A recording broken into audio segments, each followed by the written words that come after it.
Hey guys, what's up? Welcome back to Can It Be with me, Zozo.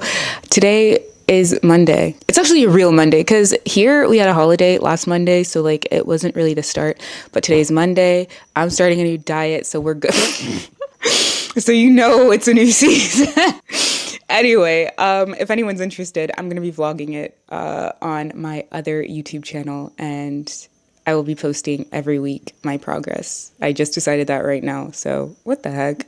Anyway, welcome back to Can It Be with me, Zozo. Today we're on Proverbs 30 verse 8. Proverbs 30 verse 8 is actually it's not a proverb by Solomon, it's a proverb by someone whose name is Agor. I think it's Agor, or son of the sayings of Agur, son of Jacob, contained in this message. Don't know who he is, but this came by the Spirit, so I needed to share it with you. Proverbs 30 verse 8 says, "Give me neither poverty nor riches, but give me only my daily bread. Otherwise I may have too much and disown you." I don't know what translation that one is, but first help me to never tell. Oh God. Okay, so this kind of starts in verse 7. Oh God, I beg two favors from you. Number one, let me have them before I die. Verse 8 says, first help me to never tell a lie. Second, give me neither poverty nor riches. Give me just enough to satisfy my needs. For if I grow rich, I may deny you and say, who is the Lord? And if I am too poor, I may steal and thus insult God's holy name. Listen, as an eldest daughter, I'm not even the oldest in my family. I'm just the only girl. So like, it doesn't matter what birth order I am. I'm the oldest daughter. And if you're an oldest daughter, you get it. If you're ethnic, you get it. Eldest daughters and like independent girls in general like to defend themselves, like to fend for themselves. Even if they don't like it, they learn to do it because I don't know. I really don't understand how it happens, but we just learn to do it at a really early age. You think it's safer because when people disappoint you, they can't disappoint you too much because you're protecting yourself. You think it's safer because people disappoint you, but at least when you disappoint yourself, at least you know it's like you who's doing it. You're very good at protecting yourself and fending for yourself and watching out for yourself and making sure that you don't stumble and making sure that you don't like go like this or go like that or go like this in any direction that's like too much. But here's what I learned. It's actually, not to be dramatic on a Monday morning, but like it's actually holding you back from letting love flow, letting real love flow. And I don't mean just like a relationship. I mean truly and actually, because when you're so afraid to live without controlling every aspect of your life, every aspect of the circumstances that you find yourself in, you are blocking the flow of love in your life. You're blocking the flow of life in your life because the energy of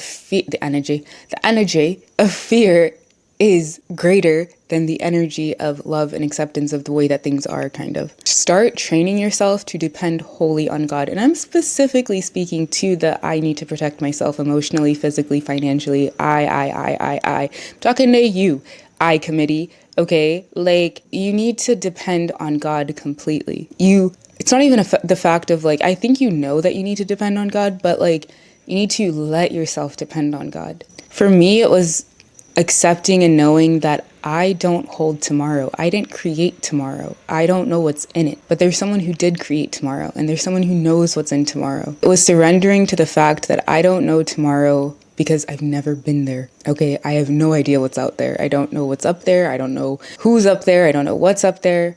Think of all of the things that God has protected you from that you have oh my goodness, the Spirit. Think of all of the things that God has protected you from that you have no idea you were being protected from. I remember I was on the way to a wedding this summer, and like we're just hanging out, laughing, music is pumped, like we're just having a good time. And all of a sudden, the guy driving us was like, he swerved like this. And I was like, what just happened? And in my spirit, in my bone of bones, I knew. I was like, that was not a normal occurrence. I know we're at a roundabout, and I know if you know anything about like the UK, like the roundabouts are every 2 seconds, but like that was not a normal occurrence. That could have been very fatal. That could have been like, God forbid, I don't even want to think about what could have happened, but God protect, like the whole car was silent. Like the car went like this. And I was like, oh my gosh, like in my spirit, I knew it was the hand of God that shielded us like this because I just knew. Think of all of the things now that I was aware of. Now think of all of the things that you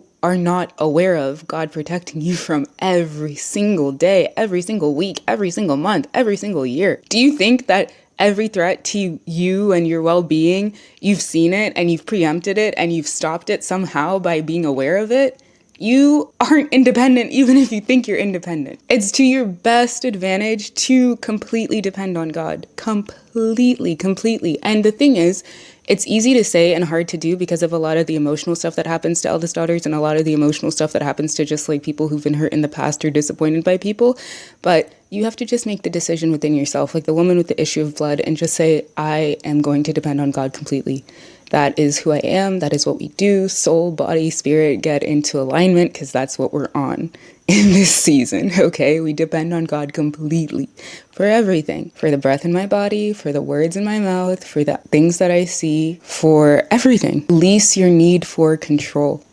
Stop trying to figure out everything by yourself. Your need for independence is your prison. If you feel like you're in prison, you probably put yourself in there. Stop micromanaging every supplement. Stop micromanaging every meal. I love how I started with like, I'm on a new diet. Well, that's just because I personally thrive when I have structure, and we cannot be going willy-nilly. Ever since Japan, I've been just eating anything and everything, and I've been having a great time, but we got to stop at some point. There has to be boundaries, okay? The spirit of self-control dwells within me. Let's be serious. But also in your money, in your wealth, stop hoarding and being afraid to give freely. Stop being afraid to spend freely. And I don't mean irresponsible spending. I just mean don't hold on to money so tightly with the fear that if you spend it or if you lose it, it's not going to come back. I think personally, if you do this, if you apply this thinking, or you just say everything I spend comes back to me double, I've been doing this for years, and that's just what happens.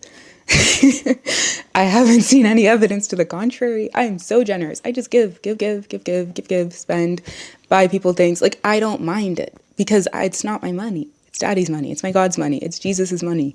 If he wants to bless people, why can't he use me to bless people? He'll keep using me in increasing measure. Let yourself think abundantly, because at the end of the day, being afraid to let go of control is poverty thinking, is scarcity, is the opposite of abundant life, which Jesus came to give us. Let's not waste the sacrifice out of fear. Let's go to him and ask for healing of our heart so that we don't disgrace the name of the Lord. Like, oh God, the anointing is so strong right now. Hoarding money like God can't provide more when you know he owns it. He owns all the cattle on the hills. This is all his. Stop being the strong friend who never needs help. Let yourself lean on your friends. And I don't mean like emotionally weigh them down, but let people be there for you. People want to be there for you. You can't just be there for everybody else and not let other people be there for you.